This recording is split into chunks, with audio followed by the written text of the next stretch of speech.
Hello everyone and welcome back to Press Start. I am your host Nathan and joining me once again is Cam. Hello.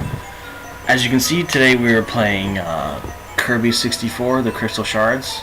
Another game I have very fond memories of. We'll just delete this one here I suppose and start new.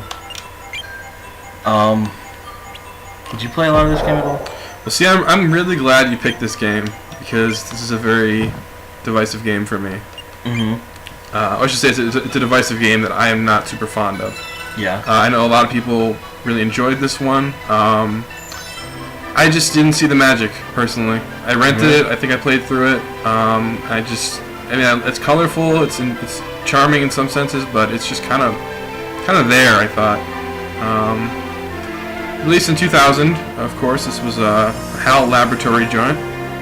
And it's what you expect from a Kirby game, I think, and that's not a bad thing. I just thought it was a little samey. Well, this was the first Kirby game I ever played, so it had, the whole newness factor, but I kept coming back to it as a kid. I liked how you can combine the Kirby abilities, to get new stuff, which is something they didn't really continue with, which is kind of perplexing, because it seemed like such a good idea. Right, well that's the interesting thing about Kirby games, right, is there are really two kinds of Kirby games. There are these, generally little safer platforming games with the copy ability, like Superstar or the Dreamland games. And then there are the really experimental, really weird Kirby games, like Mass Attack on the DS, or Canvas Curse, or Epic Yarn, that do really weird things with the IP, and I think those are the more interesting ones, personally, though these definitely have a place. I played a good bit of Epic Yarn. I thought that was a really clever game. Easy, but very clever. Yeah, that's one thing is that I make no illusions here. This game is very simple, very easy. As you can see, it's just pretty much a platformer where you have to fight basically the end of the level. And there's a mini boss and a real boss at the end of the world. I do like the 2.5D they used here. It's, reminds me of Klonoa from the PS1. Yeah. Oh, damn it. It's a cool look. Tough boss. Yeah, really. It is the very first boss, so... the bosses, some of them do get challenging. Well, and Kirby, I don't want my Kirby to be difficult in a sense. Yeah. He's a cute puffball, and his games shouldn't be super hardcore. Challenges. Yeah, I'm playing, what's the one for the Ambassador program? What was that? Amazing Mirror. Amazing Mirror? How is that? I haven't played that yet. It's alright, but I don't like the branching paths. I've already gotten lost, and I'm kind of giving up on the game. Oh, okay. Which, probably my own fault. But I like the straightforward. Yeah. I want to kill him. The straightforward, action going on here. He had a power you wanted? Yeah. Which he should reappear. Yep. So I can get this. Oh, shit. Alright. I'm not gonna get stuck on this, so don't worry. I'm gonna get you too. Fuck. Okay, let's try. Fuck. God damn it. Alright, I'll just keep going with the lead here. There aren't very many puzzles to speak of in this game, I think. Oh, look at that, there's one right there. But some of the ones that there are kind of clever. There's lots of these hidden shards all over the world, and you have to have certain abilities to get to them. Uh-oh. Behind you!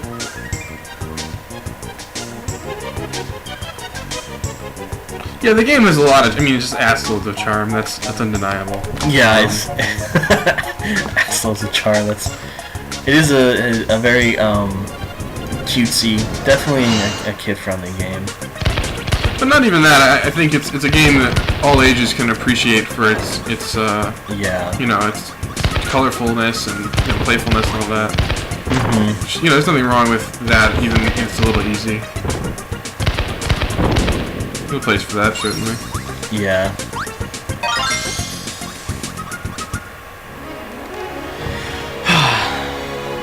Kirby's, I'm sorry. Go ahead. I was just gonna say, Kirby's an interesting character, he's been sort of underutilized in these sort of adventures recently. Seems like we haven't gotten. Although no, there was a Return to Dreamland on the Wii. So excuse me. Yeah, that was a. I was gonna say that he only really was in sort of offbeat experimental stuff lately, but it was Return to Dreamland, which was a very conventional Kirby platformer on the Wii. So I guess he has had some outings like this recently. Yeah, but you're right. A lot of Nintendo characters seem to be underutilized lately. I might as well start this off maybe. Kirby being one of them. Although he does seem to have a dedicated fan base. Yeah. Oh wait, no, I want that. It's bomb plus cutting is like the most broken. Oh fuck, I missed him. The most broken combo in the game. I like the enemies just reappear as you walk away.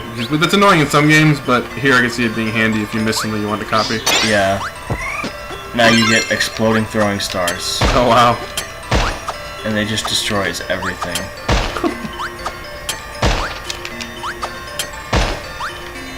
So, I wasn't the only one who was sort of cool on this game. I looked into some reviews at the time, because I felt like there was sort of like I said, a divisive sense about this game. Yeah.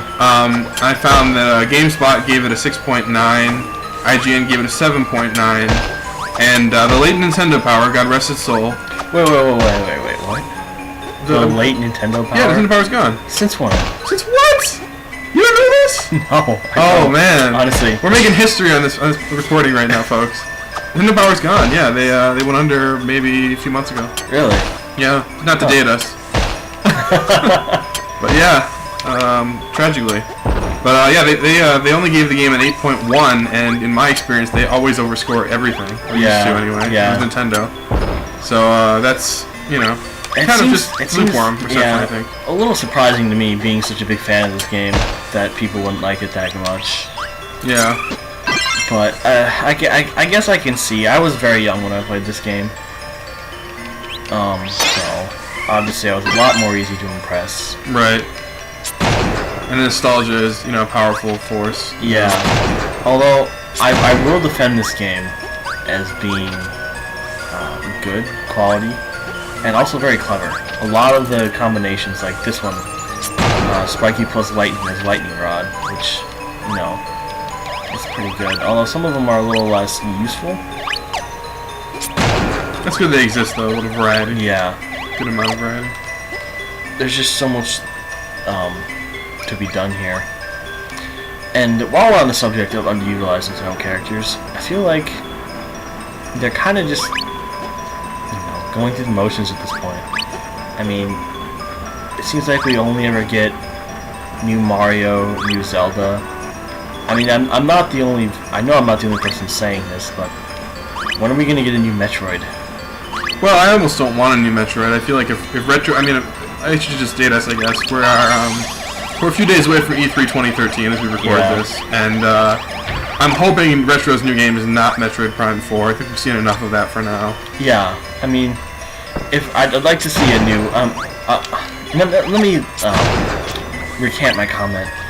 I know I'm aware of the existence of Metroid Other M, and like most people like most people who hadn't had a frontal lobotomy, I wish I wasn't. So I don't count it as an official Metroid game. That's just me being stubborn. But I mean a true Metroid, like side-scrolling, like Metroid Fusion, which is one of my favorite games of all time. Yeah. I'd like to see more of that. I know there's a market, and Nintendo just seems to be.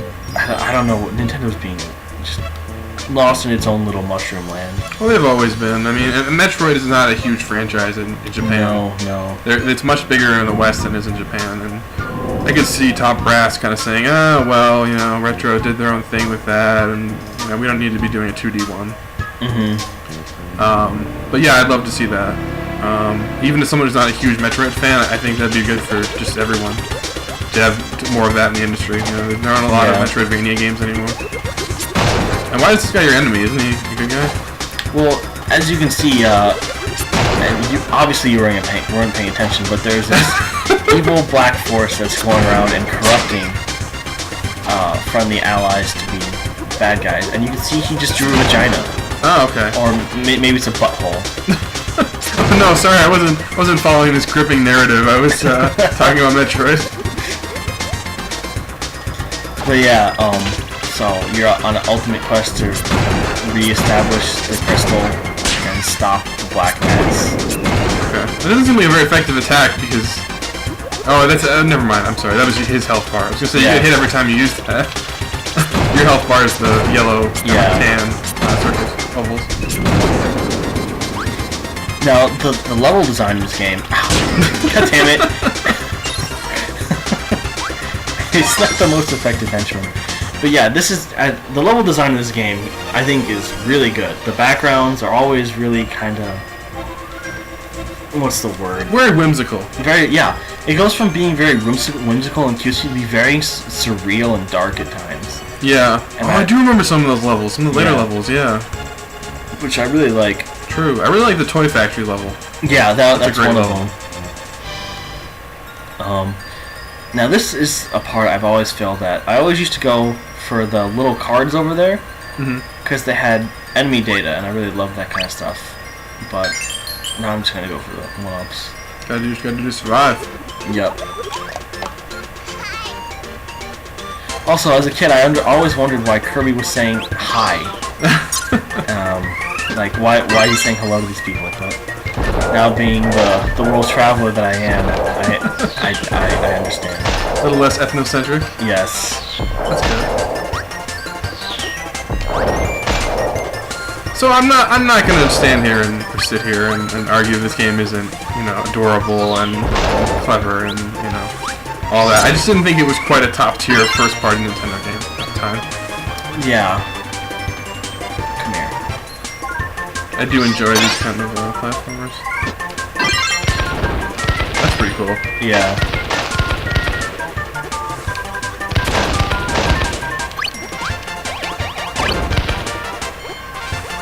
But yeah, I'd be interested in hearing what you kids at home, and tell me if you don't like being called kids at home. But you folks watching and listening, what do you think about Kirby 64? I know it's kind of a divisive game, as I've said. Which is, until you brought it up a while back when we were talking about this, I had no idea that this wasn't a universally loved and adored game. I just always assumed people liked it. Yeah, and for a first-party Nintendo game, it's you know, they often are universally praised and adored. Yeah, and coming back now, what is it, 13 years later, I can see why it appealed to me as a kid, and why I'm just cruising through it now as an adult. But are you having fun? I am. I mean, that's all that matters. This is a fun game, but it's not challenging at all, especially not these early stages. That's what I felt about Epic Yarn. You know, it was very, you know, clever and used a lot of cool mechanics, but it just... And I'm totally one of those people that thinks a challenge isn't necessary to enjoy a game. Yeah. But, you know, some helps. A little. Yeah, but I'm not going to go out and say that every game has to be, Ninja Gaiden or something. Ninja Gaiden, or what the hell's that game called? Demon Souls? Dark Souls. Dark Souls, yeah.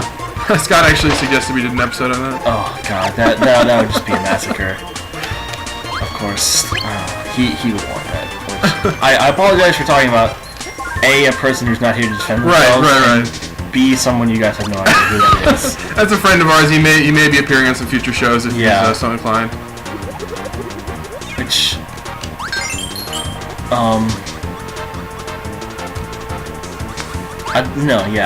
definitely games need to provide a bit more challenge than this one is, but the fun, I feel like the fun is in a manageable, challenge. Games that just kick your ass all over just don't appeal to me. Right, I think it's a balance. Yeah. Certainly. I was thinking about this yesterday, actually. I think there are really two kinds of game design. Anything that tries to be something in between is kind of kidding itself. I think there are games that are interactive experiences in which there should really be no challenge, because it's about getting the player from point A to point B in a narrative or seeing set pieces, and there shouldn't be a challenge that blocks them at any point. And then there are games that are more about learning and mastering and becoming better at something so you can progress and see the next challenge. Oh, shit. I don't think those worlds should really meet. Yeah? No? I mean, I think it's good to have some challenge, but I think, for example, a game like Journey, you know, it doesn't need challenge. And a game like Dark Souls is all about challenge. You know, I think when games try to be both, they kind of stumble. They kind of fall. King Dedede. Yes, I think this might be his first appearance. I don't know. I'm not I don't positive. I don't think so. It looks like he's got the Playboy bunny on his back. Oh no.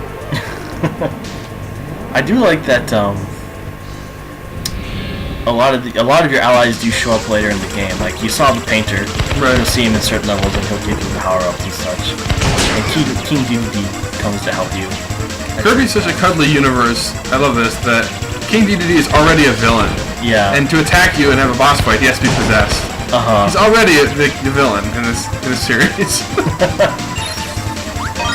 And he's dead now. I guess it was just going from being an asshole to being homicidal. The Wario effect, basically. He's not really a villain. He's just kind of a jerk.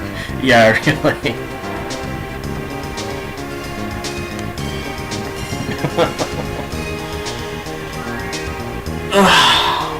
Oh, you! I'll come too. Got it. So now he's kind of in your crew. Mm-hmm. And now we're going to the last stage. Last stage of the game? Oh, the game. God, no. The last stage of every level is a boss fight. I was gonna say, I remember more than this. And this is just the classic Kirby tree. Right, right. That appears everywhere. Oh, no, no, no, no, no, no, no! Damn it, I didn't mean to do that. You're powerless. I shouldn't be holding this controller like an Xbox controller. There's no reason for me to be holding bumpers. The bumpers. Is that what you call shoulder buttons these days? Whatever, it's all the same. Wait, can you see me? No. So how do you damage the tree if you don't have any power?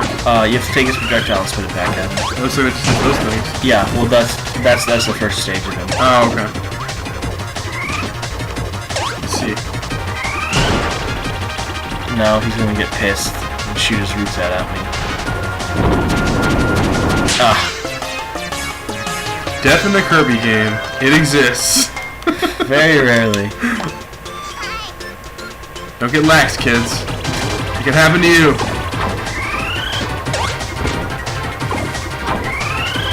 Death in my Kirby game? It's more likely than you think.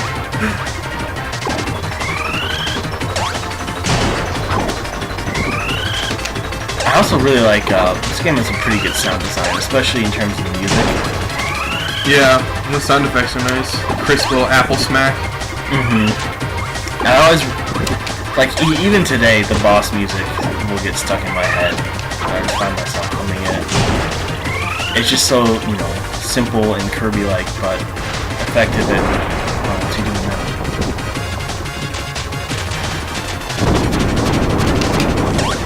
Now, unfortunately, this is going to be kind of a longer boss fight because I can only hit him once at a time.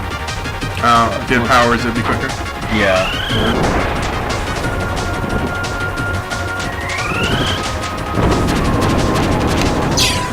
Oh, I guess if I pick up more than one apple, it becomes a star. I can hit him twice.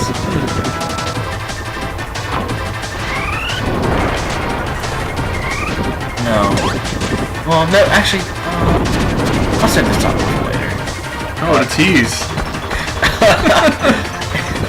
It would be kind of a controversial statement relating to Nintendo games, but I've heard it echoed in the past, and I would like to get your content, your thoughts on it. Okay. For now, let's stick with Kirby because this game, I'm thinking, classic Nintendo will definitely be playing it sometime down the road. Okay. It's a tease for the future, kids. Look out for that. That's probably really disparaging. We probably hate being called that. Disparaging? Yeah, I think so. Although, God, do I ever feel old sometimes? Yeah. I just look at, you know, what kids today have. Like all this stuff that I didn't back in the day. If someone bought you Kirby 64 for your birthday, you played Kirby 64 until Christmas. That's right. These days, the kids just get the ROMs and the emulators. Alright, let's take a look at Rockstar, I think. Rockstar. Rockstar, yeah. That was Popstar. This is Rockstar. Oh, okay, clever. I guess that is a word for it.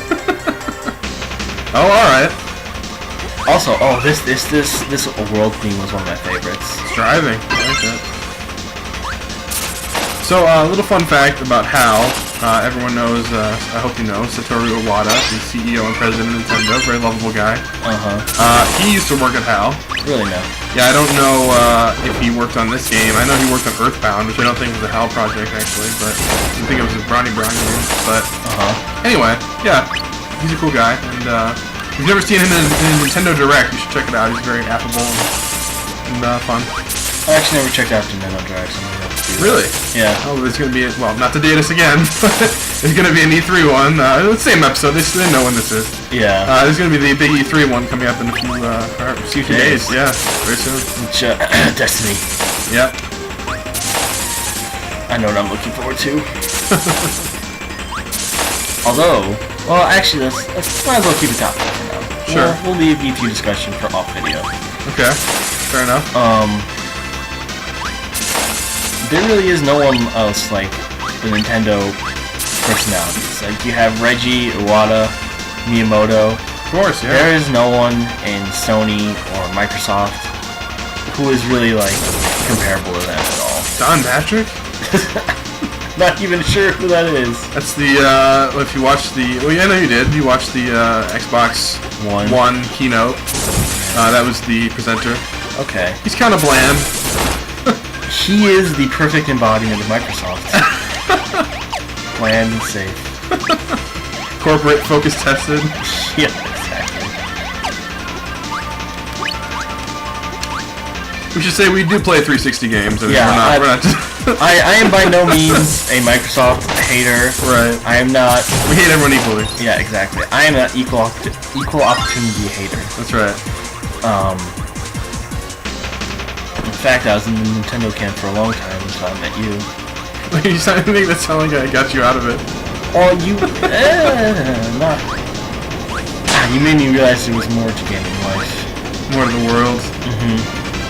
I remember that. I used to argue Metroid Prime was superior to Halo, and I'm not saying it isn't, but, you know, to a middle schooler, Halo was definitely a little more action-packed. That's definitely another game I want to check out, Metroid Prime. Yeah, that'd be a good one.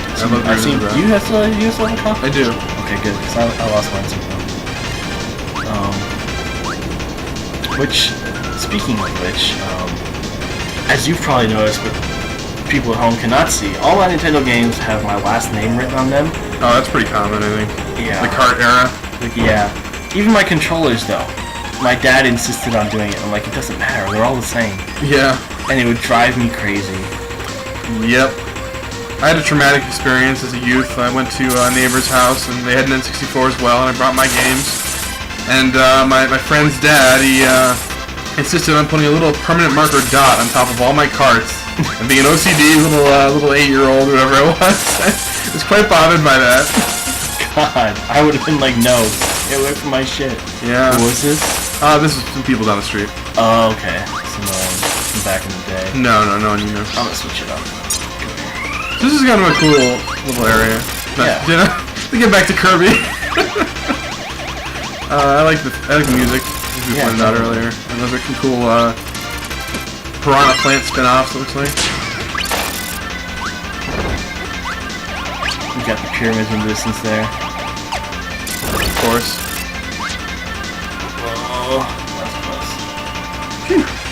There we go, the end of the level. Even out in the desert, they're having a picnic. Alright, well, I think that was a pretty good look at... Oh, he's crying.